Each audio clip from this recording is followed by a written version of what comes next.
গোসল ফরজ হলে কি কবর জিয়ারত করা যাবে? জামাতে সালাত আদায় করার সময় দুজন মুসল্লির মাঝে কতটুকু জায়গা থাকা উচিত?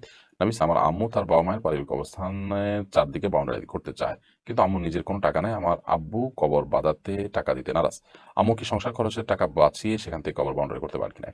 গোসল ফরজ হলে কি কবর জিয়ারত করা যাবে?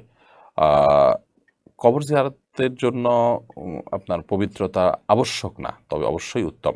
এবং গোসল ফরজ হলে তো দেরি করাই উচিত না। গোসল ফরজে সেখানে দেরি করে আপনি আবার কবর জিয়ারত করতে যাবেন, সেটা ডেফিনেটলি উত্তম কোনো কাজ নয়। মাকরুহ থেকে অবশ্যই খালি না, অপছন্দনীয় কাজ অবশ্যই।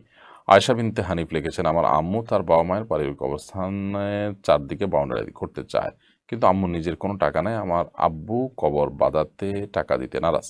আম্মু কি সংসার খরচের টাকা বাঁচিয়ে সেখান থেকে কবর বাউন্ডারি করতে পারেন কিনা? এখন বললো, এক নম্বর কথা হলো যে একটা নির্দিষ্ট কবর না, অনেকগুলো কবর আছে, তার সাইডে বাউন্ডারি দিলেন, এটা কোনো নিষিদ্ধ বিষয় না। এ বিষয়ে আপনার বাবা কে বোঝানো উচিত যদি এরকম হয় ব্যাপারটা।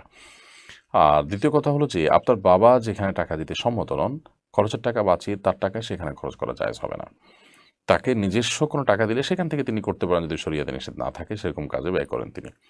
মাহিন লিখেছেন, জামাতে সালাত আদায় করার সময় দুজন মুসল্লির মাঝে কতটুকু জায়গা থাকা উচিত? নবী সাল্লাল্লাহু আলাইহি সাল্লাম মিশে মিশে দাঁড়াতে বলেছেন, এবং আপনার অতিরিক্ত ফাঁকা থাকাটা দূষণীয়। তিনি ফাঁকা বন্ধ করতে নির্দেশ করেছেন সুদ্দুল ফুরাজ। যদিও ফোকাহে আহনাফ অবশ্য বলেছেন কিছুটা স্বাভাবিক যে ফাঁকা থাকে সেটুকু ফাঁকা থাকবে। নবী সাল্লাল্লাহু আলাইহি সাল্লামের হাদিসগুলো দিকে তাকালে আমরা দেখি তিনি বলেছেন, তোমরা ফাঁকাগুলোকে বন্ধ করো, সেই জায়গা থেকে ফাঁকা বন্ধের জন্য সর্বোচ্চ চেষ্টা করা উচিত। এবং একান্ত গায়ে গায়ে লেখে থাকলে যদি কারোর মনোযোগের ব্যাঘাত সৃষ্টি হয়, ডিস্টার্ব ফিল করে, তাহলে সেই জিনিসটা হলো না। বাট দৃশ্যত কোনো ফাঁকা, আমাদের দেশে দেখা যায় অনেক সময় দুইজনের মাঝখানে আর একটা বেশ একটা বাচ্চা ঢুকে যেতে পারে, এরকম একটা ফাঁকা থাকে। এরকম ফাঁকা থাকা অবশ্যই উচিত না, এবং এটা বন্ধ করা দরকার।